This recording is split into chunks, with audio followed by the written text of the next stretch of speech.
صلی علی رسول الکریم اما بعد. محترم حضرات، ابھی شاید 2 دن پہلے کا قصہ ہے. ایک صاحب بہت پریشان تھے. ایک دینی ادارے کی زمین الاٹ کرانے کے سلسلے میں 4-5 سال سے وہ کوشش کر رہے تھے، لیکن کامیابی نہیں ہوتی تھی اور ابھی تک نہیں ہوئی. رات دن بیچارے ایک کر رہے ہیں، چونکہ رشوت نہیں دیتے کام نہیں ہوتا. دینی ادارے کا کام ہے. میں بھی اس مجلس میں موجود تھا جس میں وہ اپنی یہ شکایتیں کر رہے تھے کہ میں کیا کروں. میں نے ان سے کہا کہ بھئی بات اصل میں یہ ہے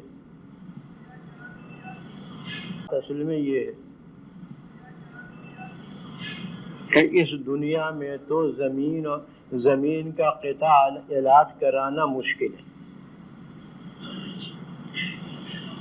بڑی مصیبتیں بھرنا پڑتی ہیں،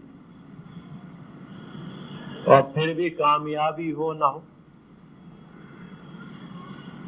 یہاں تو ایسا ہی سلسلہ چل رہا ہے.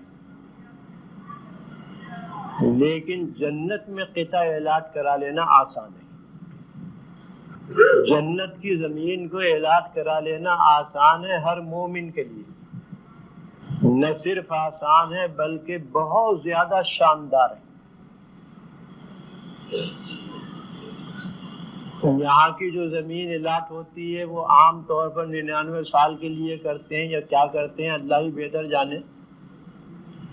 اور وہاں کی زمین جو الاٹ ہوگی وہ ہمیشہ کے لیے ہوگی، اور اس میں کوئی شخص دخل اندازی نہ کر سکے گا، کوئی اس کے اوپر حکمرانی نہ کر سکے گا، کوئی تصرف نہ کر سکے گا. وہ تو بادشاہت ہوگی. میرا مقصود تو صرف اتنا تھا کہ انہیں ذرا تسلی ہو جائے. پھر میں نے یہ کہا کہ آپ جس کام کے لیے زمین الاٹ کرا رہے ہیں حقیقتاً وہ جنت کی ہی زمین الاٹ کرا رہے ہیں آپ اپنے لیے. اس لیے خوش دلی کے ساتھ اس کام میں لگے رہیے. کامیاب ہو گئے فبیہا، ورنہ آخرت میں ناکام نہیں ہوں گے. اور یہی حال ہوتا ہے دین کے معاملے میں محنت کرنے کا. اس کا یہی نتیجہ ہوتا ہے. کامیابی اللہ نے رکھی ہے، کامیابی ہو جائے گی، لیکن آخرت میں کبھی ناکامی نہ ہوگی، بشرطے کہ اخلاص کے ساتھ کریں.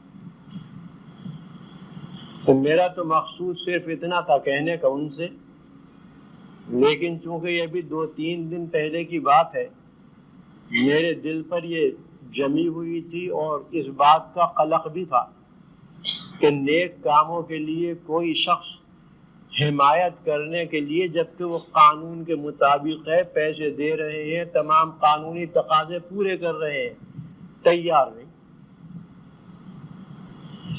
اور غلط کام کے لیے جس طرح جی چاہے کرا لیجئے، تھوڑی سی رقم دیجئے، رشوت دیجئے، سفارش لے جائیے اور بدترین سے بدترین کام کرا لیجئے. تو یہ تو ہے نقشہ دنیا کا اور بالخصوص ہمارے ملک کا. لیکن اللہ تعالیٰ کے یہاں معاملہ دوسرا ہے.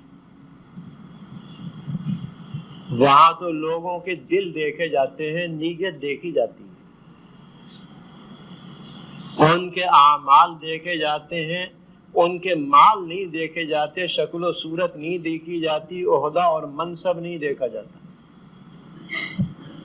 وہاں پر نہ کوئی بڑا ہے نہ کوئی چھوٹا ہے، بس وہی بڑا ہے جو اللہ تعالیٰ کو پیارا ہے، جو اللہ تعالیٰ کا محبوب ہے وہی بڑا ہے. تو میں یہ کہنا چاہ رہا تھا کہ جنت کی زمین الاٹ کرا لینا آسان ہے، اور بہت آسان. پھر اس کا آباد کرنا بھی آسان. جنت کی زمین چٹیل میدان ہے، کچھ اس پر آباد کاری نہیں ہے، نہ اس پر درخت ہے، نہ پھل ہے، نہ پھول ہے، نہ باغات ہیں، نہ اس کے اوپر محل ہے، نہ قصور ہے، نہ حور ہے، نہ غلمان ہے، نہ اس میں نہریں ہیں، نہ اور کچھ ہے، صاف میدان ہے۔ اس کو آباد کرنا ہمارا کام ہے، جیسا کہ حدیث شریف میں آیا ہے کہ آپ صلی اللہ علیہ وسلم نے فرمایا حضرت ابراہیم علیہ السلام کی جانب سے کہ جنت ایک چٹیل میدان ہے، ان الجنت قیعان، ان الجنت قیعان، یہ حدیث ترمذی شریف میں موجود ہے کہ جنت ایک چٹیل میدان ہے، کھلا میدان ہے، اس پر کچھ نہیں ہے،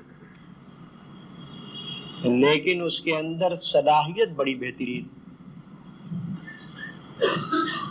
وَإِنَّهَا طَيِّبَةُ التُّرْبَةِ وَعَذْبَةُ الْمَاءِ،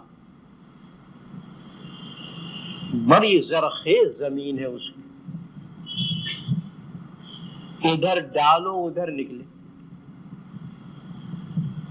ادھر بیج ڈالا ادھر نکل آیا، ایسی زرخیز زمین ہے، عذبۃ الماء، اور بڑا میٹھا پانی ہے۔ یہاں پر ڈالیے اس زمین میں بیج، پانی مت ڈالا ادھر نکلا، ادھر ڈالا ادھر نکلا۔ جنت کی زمین ایمان کی وجہ سے الاٹ ہو جاتی ہے، جس طرح کافر کے لیے جہنم کا خطہ الاٹ ہو جاتا ہے کفر کی وجہ سے، مومن کے لیے جنت کی زمین الاٹ ہو جاتی ہے، ادھر ایمان لایا ادھر الاٹ ہو گئی۔ یہی وجہ ہے کہ مومن ہمیشہ کے لیے جہنم میں نہیں رہے گا۔ اول تو ہمیں اللہ کی رحمت سے سب کو یہی امید ہے کہ اللہ تعالی ہمیں اول وہلے میں ہی جنت میں داخل فرما دیں گے انشاءاللہ، ورنہ اگر انہوں نے کچھ سزا دینا اور کچھ پاک و صاف کرنا مناسب سمجھا تو کچھ دن کے لیے، کچھ عرصے کے لیے جہنم میں پاک و صاف کریں گے، پھر جنت میں بھیج دیں گے۔ جنت میں گندی چیز نہیں جا سکتی، جنت پاکیزہ چیز ہے، اس میں ذرا سی بھی گندی چیز نہیں جا سکتی، یا تو پہلے گند سے پاک ہو کر جائے یا پھر وہاں پر اسے پاک کیا جائے گا۔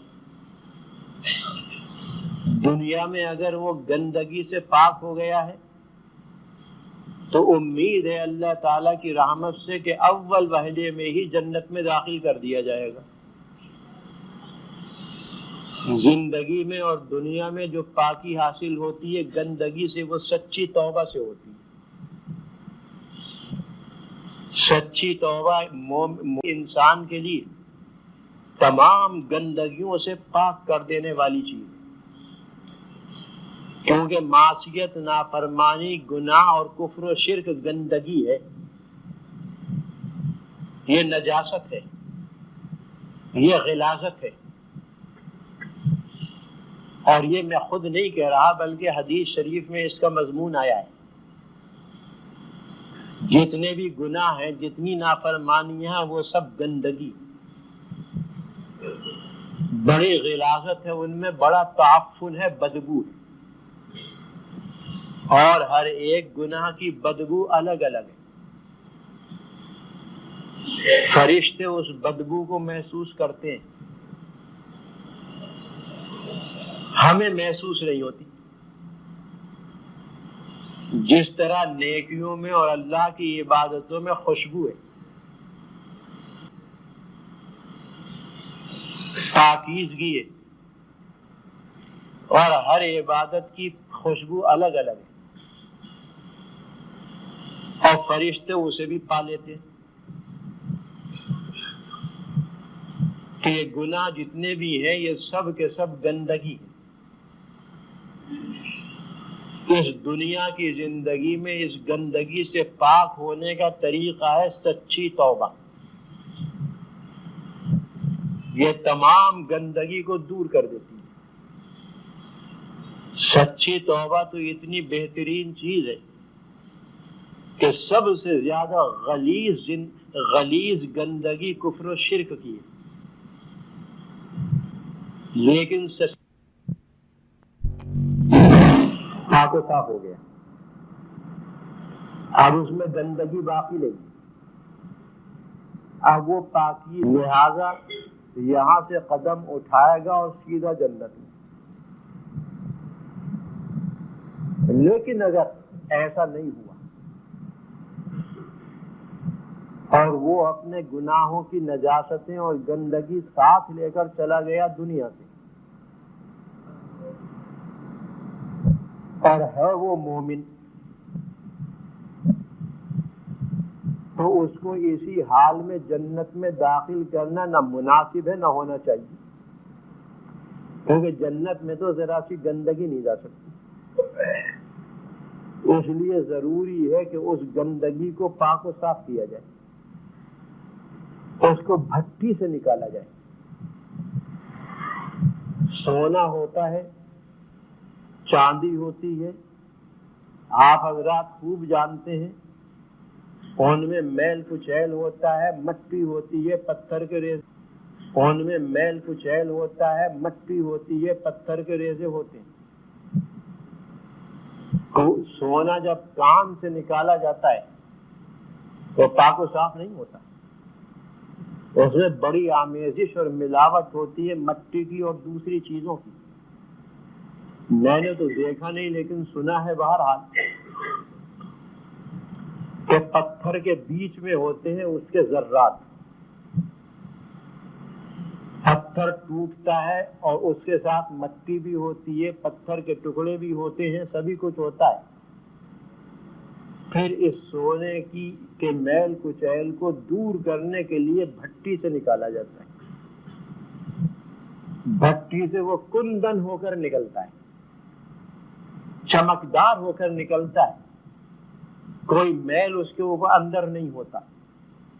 تو اسی طریقے سے ایسے مومن بھٹی سے گزارا جائے گا اور گویا یہ اس کو جنت میں داخل کرنے کی صلاحیت اس کے اندر پیدا کی جائے گی، کہ اب اس کے اندر صلاحیت پیدا ہو جائے کہ وہ جنت میں چلا جائے۔ اس لیے اسے پاک و صاف کر کے جنت میں بھیج دیں گے انشاءاللہ۔ اسی لیے تمام اہل سنت یہی فرماتے ہیں کہ بندہ مومن ہمیشہ کے لیے جہنم میں نہیں رہے گا، جب اس کی وہ گناہوں کی گندگی صاف ہو جائے گی جنت میں بھیج دیا جائے گا۔ اور کافر اور مشرک غیر مسلم یہ ہمیشہ کے لیے جہنم میں رہے گا، اس لیے کہ ان کی گندگی جو یہ دنیا سے ساتھ لے کر گئے ہیں کفر و شرک کی، یہ تو ہمیشہ کے لیے جہنم میں تپائی جائے گی اور اس کو گرم کیا جاتا رہے گا، وہ کبھی جنت کی ہوا تک نہ سونگھ سکیں گے، خوشبو تک نہ سونگھ سکیں گے، اتنے دور ہو جائیں گے۔ تو میں یہ عرض کر رہا تھا کہ جیسے ہی ایمان لایا کوئی مومن، جنت کی زمین اس کے لیے اعلان ہو گئی، اور جس طرح کافر کے لیے اس کے کفر و شرک کی وجہ سے جہنم کا خطہ اعلان ہو جاتا ہے، کیونکہ کافروں کو ان کے کفر کے مرتبوں کے اعتبار سے جہنم میں اوپر نیچے رکھا جائے گا۔ قرآن کریم نے تو اتنا بھی فرما دیا کہ ان المنافقین فی الدرک الاسفل من النار، کہ منافق جو ہیں یہ جہنم کے سب سے نچلے طبقے میں ہوں گے، سب سے نچلے درجے میں ہوں گے۔ معلوم ہوا کہ اس سے اوپر بھی درجے ہیں اور درجے ہیں اور درجے ہیں۔ جس طرح ایمان والوں کے اعمال صالحہ کے اعتبار سے جنت کے درجات ہیں، ایک کے اوپر دوسرا، دوسرے کے اوپر تیسرا، ہزاروں درجات ہیں جنت کے، اللہ ہی بہتر جانتا ہے۔ ایمان لایا اور جنت کی زمین الاٹ ہو گئی،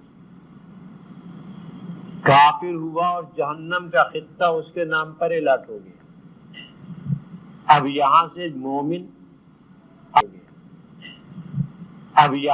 مومن اپنی اس الاٹ شدہ زمین پر آباد کاری کرے گا تو آباد کاری ہوگی،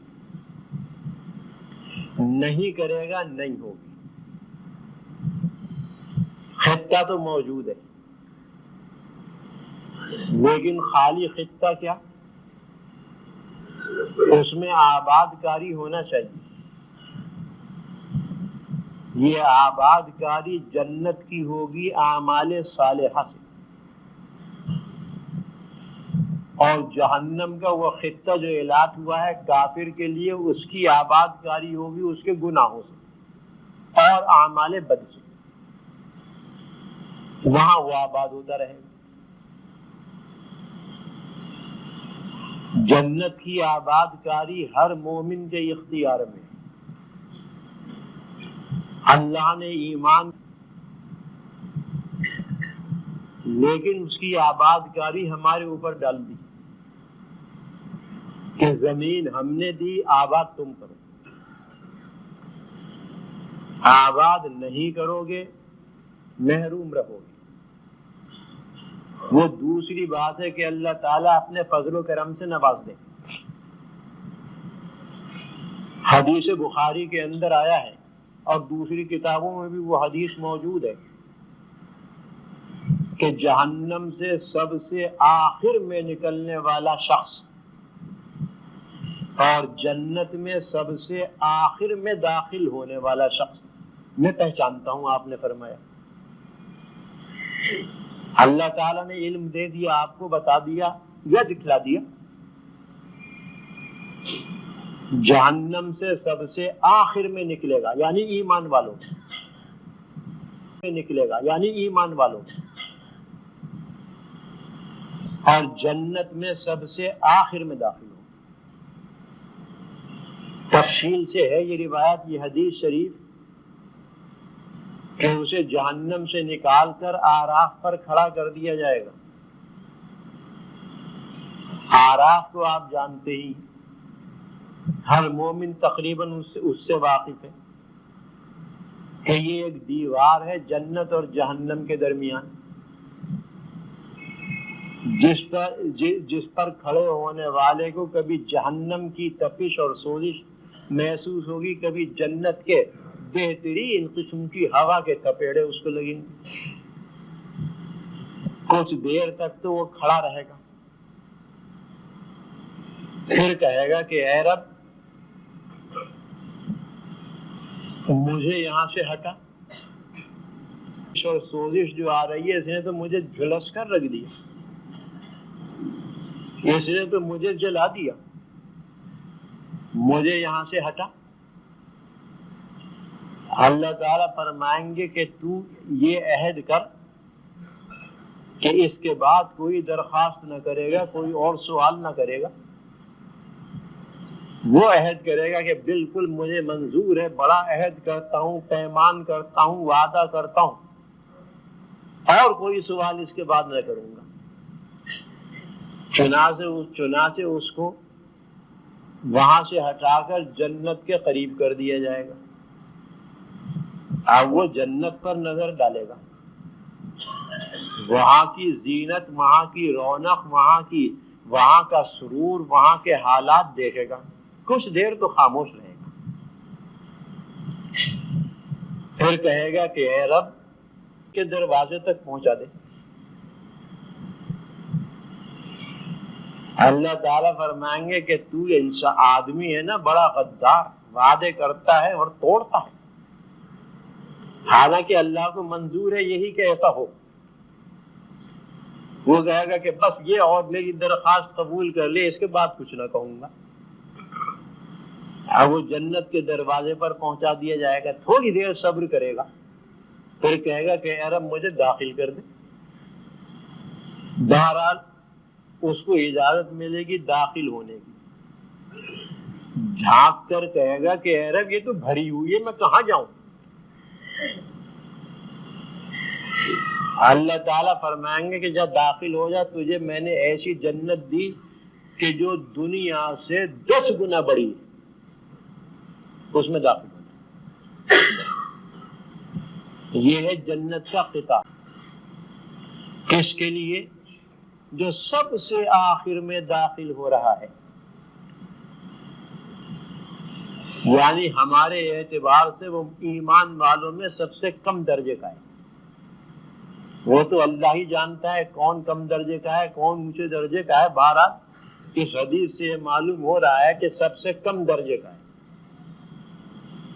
10 گنا زیادہ، اس دنیا کے مقابلے میں 10 گنا زیادہ ہے۔ کتنی بڑی بادشاہت ہے۔ اب جب وہ داخل ہو جائے گا تو اللہ تعالیٰ فرمائیں گے مانگ کیا مانگتا ہے؟ تمنا کا مانگے گا، جتنا مانگ سکتا ہے وہ دے دیا جائے گا۔ پھر اللہ تعالیٰ فرمائیں گے یہ بھی مانگ، یہ بھی مانگ، یہ بھی مانگ، نشاندہی فرمائیں گے، نشاندہی فرمائیں گے۔ وہ مانگتا رہے گا، ملتا رہے گا۔ تو میرا مقصود یہ تھا کہ جنت کا یہ خطہ جو ایمان کی وجہ سے الاٹ ہوا ہے، معمولی نہیں ہے۔ یہ کوئی 80 گز کا پلاٹ نہیں ہے، 60 گز کا نہیں ہے، 100 گز کا نہیں ہے۔ یہ تو اتنا بڑا ہے کہ پوری دنیا سے 10 گنا زیادہ۔ اس کی آباد کاری اللہ تعالیٰ اپنے فضل و کرم سے کر دیں، ان کو اختیار کامل ہے، جیسے کسی میں دیکھ لیا آپ نے۔ لیکن ہمارے لیے حکم یہ آیا کہ اس کی آباد کاری کرو دنیا سے۔ اگر اس میں حور و قصور پیدا کرنا ہے، رکھنا ہے، تو یہ عمل کرو۔ درخت لگانا ہے تو یہ عمل کرو، باغات لگانا ہے تو یہ عمل کرو، نہریں جاری کرانا ہے تو یہ عمل کرو، یہ عمل کرو، اور فلاں چیز پہنچانا ہے تو یہ عمل کرو۔ یہ احادیث کے اندر مضامین سب آئے۔ گویا ہم اس دنیا میں جو آئے وہ اس لیے آئے کہ ہمارے نام اللہ تعالیٰ جنت کی زمین الاٹ فرما دیں، اور پھر ہم عمر بھر اس کو آباد کرتے رہیں۔ جب وہاں پر پہنچیں گے انشاءاللہ تعالیٰ تو بھری ہوئی جنت ملے گی، ایسی بھری ہوئی کہ ہم اس کا تصور تک نہیں کر سکتے۔ قرآن کریم فرما رہا ہے فَلَا تَعْلَمُ نَفْسٌ مَّا أُخْفِيَ لَهُم مِّن قُرَّةِ أَعْيُنٍ جَزَاءً بِمَا كَانُوا يَعْمَلُونَ۔ ایمان والوں کے سلسلے میں فرما رہا ہے، اور یہ بیان تہجد گزاروں کے بعد آیا ہے، یہ آیت تہجد گزاروں کے بیان کے بعد آئی ہے۔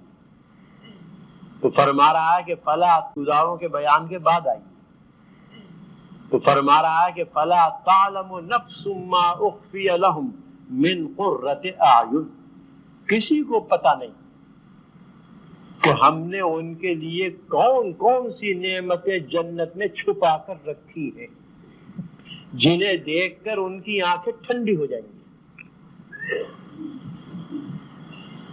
فلا تعلم نفس، کوئی نہیں جانتا، ما اخفی لهم، کیا چھپا کر رکھا گیا ہے ان کے لیے، من قرۃ اعین، ان کی آنکھوں کی ٹھنڈک کی چیز، کسی کو پتہ نہیں۔ حالانکہ قرآن کریم نے اور حضور اکرم صلی اللہ علیہ وسلم نے جنت کی بہت سی نعمتوں کو بیان فرما دیا ہے، جیسا کہ وہ حضرات جان نعمتوں کا ذکر ہے۔ زیادہ دور نہیں جاتا، سورہ رحمان کا آخری رکوع دیکھ جائیے، سورہ رحمان کے آخری رکوع میں اسی کا بیان ہے۔ ذواتا افنان یہاں سے جو شروع ہوتا ہے، بلکہ اس سے بھی پہلے ایک آیت ہے، وہاں سے شروع ہوتا ہے اور آخری رکوع تک جاتا ہے، آخر سورت تک جاتا ہے۔ جنت کی نعمتوں کا بیان اس کے اندر بھی، اس کے علاوہ قرآن کریم میں جا بجا اس کی نعمتوں کو کھول کر بیان کیا گیا ہے۔ حضور اکرم صلی اللہ علیہ وسلم نے بھی بہت تفصیل سے ان نعمتوں کو بیان فرمایا ہے۔ یہ نعمتیں جو بیان کر دی گئیں اور دنیا میں قرآن و سنت اور قرآن و حدیث کے ذریعے ہمارے علم میں آ گئی، یہ علیحدہ ہیں، اور اس کے ذریعے ہمارے علم میں آ گئی، یہ علیحدہ ہیں، اور وہ نعمتیں جو اللہ تعالیٰ نے چھپا کر رکھی ہیں وہ الگ ہے نعمتوں کا کوئی حد و شمار حضرت؟ بہرحال ہمیں تو یہ حکم ملا کہ ہم اس دنیا کی زندگی سے نیک اعمال کرتے ہوئے اپنی جنت کو آباد کریں، اور اپنی جنت کو برباد کرنا یہ بھی ہمارے اختیار میں ہے۔ اللہ تعالی ہمیں محفوظ رکھے۔ جنت کی نعمتوں سے محروم ہو جانا یہ بھی ہمارے اختیار میں ہے اس دنیا میں۔ اللہ تعالی ہم میں سے کسی کو محروم نہ فرمائے، اگرچہ اس میں کوئی شک نہیں کہ ہمارا کوئی عمل، ہماری کوئی نیکی اس قابل نہیں کہ اللہ کی بارگاہ میں قبول، کوئی شک نہیں، ہم سے قبول فرمائے، لیکن ہمیں جو حکم ملا ہے ہم اس میں لگے رہیں۔ ہمارا کام ہے کام کرنا اور حکم کی فرما برداری کرنا، ان کا کام ہے قبول کرنا۔ ہم اس کے پیچھے نہ جائیں کہ کیا کریں، ہم نیک عمل کر کے قبول تو ہوگا نہیں، قبول کر لینا یہ ہمارے اختیار میں نہیں ہے، ہم تو بندے ہیں۔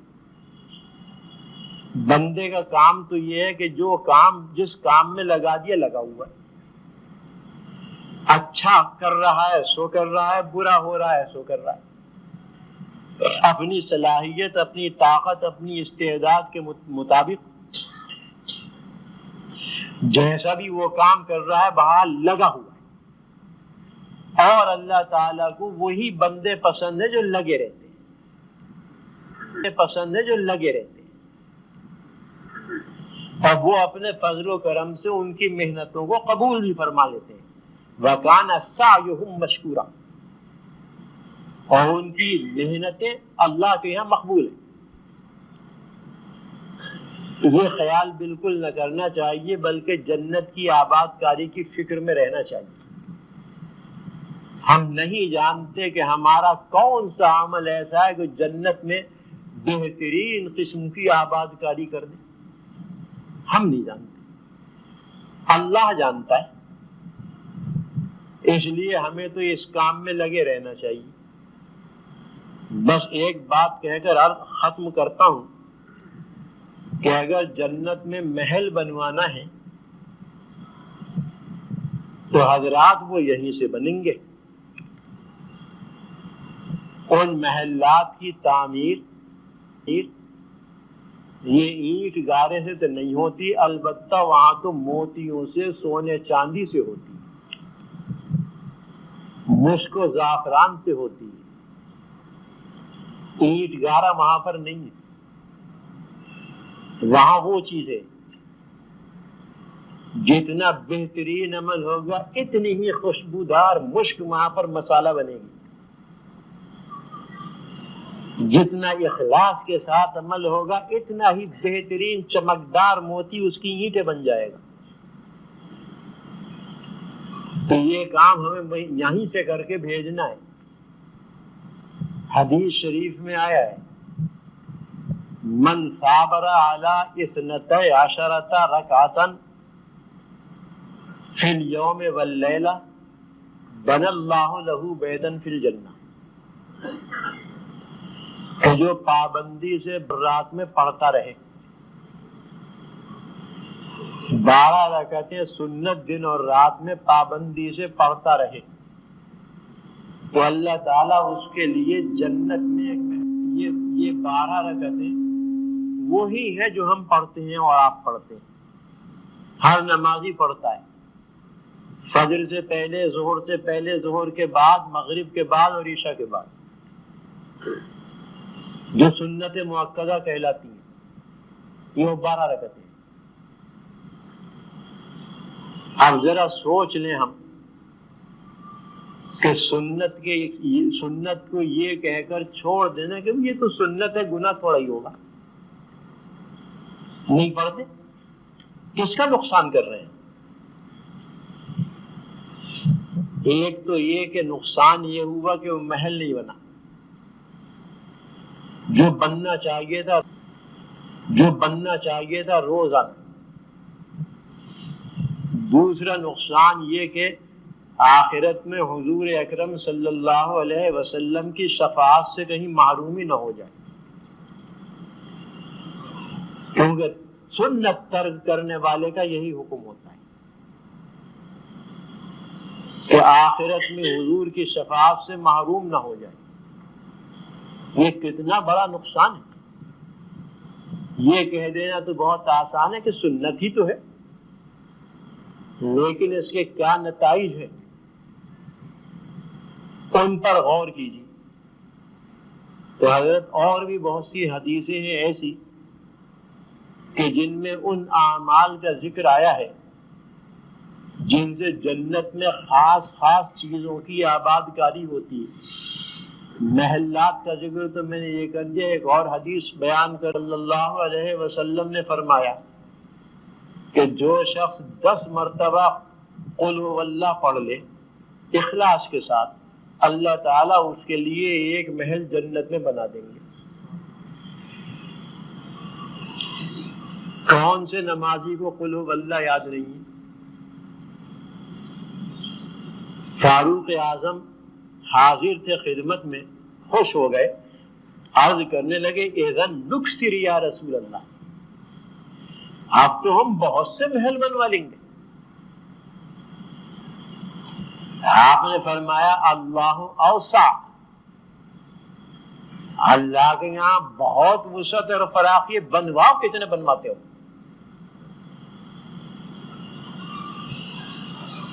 یہ مسئلہ جو ہے، یعنی یہ معمول جو میں نے ابھی بتایا حدیث سے، یہ پہلے کے مقابلے میں آسان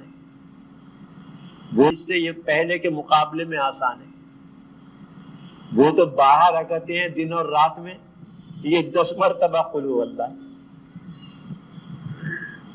تو کیا ہم اتنا بھی نہیں کر سکتے جناب؟ یہ یہیں سے آباد کاری ہو رہی۔ ایک اور حدیث عرض کر کے ختم کر دوں۔ فرمایا حدیث شریف میں کہ جو سبحان اللہ ایک مرتبہ پڑھ لے ایک درخت لگ گیا، الحمدللہ ایک دفعہ کہہ لے درخت ایک لگ گیا، اللہ اکبر لا الہ الا اللہ کہہ لے ایک درخت لگ گیا، اللہ اکبر کہہ لے تو ایک درخت لگ گیا، لا حول ولا قوت الا باللہ کہہ لے تو ایک درخت لگ گیا، 5 درخت لگ گئے اس تھوڑے سے کلمے سے۔ 100 مرتبہ پڑھے گا یہ کلمہ، 500 درخت لگ گئے۔ 1000 مرتبہ پڑھے گا، 8 مرتبہ پڑھے گا، لاکھ درخت لگ گئے، باغ بن گئے۔ ایسا بہترین باغ کہ نہ جس پر کبھی خزاں آئے، نہ پتجھڑ ہو، نہ اس میں کبھی کسی قسم کی خشکی پیدا ہو، کچھ نہیں، اور ہر درخت الگ الگ پھل والا، الگ الگ خوشبو والا۔ سبحان اللہ کا مزہ کچھ اور ہی ہے، پوچھئے ان سے جو اس کا ورد کرتے ہیں۔ الحمدللہ کا ذائقہ کچھ اور ہے، وہاں معلوم ہوگا جا کر۔ اللہ لا الہ الا اللہ کا کچھ اور ہی مرتبہ ہے، اللہ اکبر، لا حول ولا قوت، یہ الگ الگ ہیں، ہر ایک کا ذائقہ الگ، لطف الگ، خوشبو الگ۔ اب بتائیے ہم نہ کریں تو قصور کس کا ہے؟ خلاصہ یہ کہ جنت کی زمین اللہ نے اعلان کر دی اپنے فضل و کرم سے، ایمان کی برکت سے۔ اب ہمیں اس زمین کی آباد کاری کی فکر کرنا چاہیے، دعا کریں کہ اللہ تعالی ہم سب کو نیک عمل کی توفیق عطا فرمائے۔